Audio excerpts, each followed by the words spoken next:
പൂങ്കാറ്റിനുള്ളിൽ പൂച്ചൂടി നിൽക്കും പൂവാകയിൽ നാം പൂമേട തീർക്കും.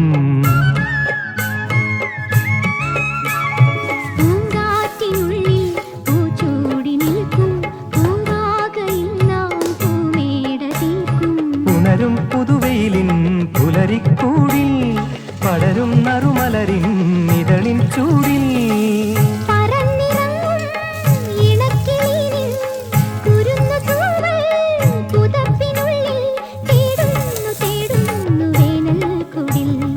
ഒരു മധുകണം ഒരു പരിമളം ഒരു കുളിരല ഇരു കരളിനു പൂക്കാലം വന്നു.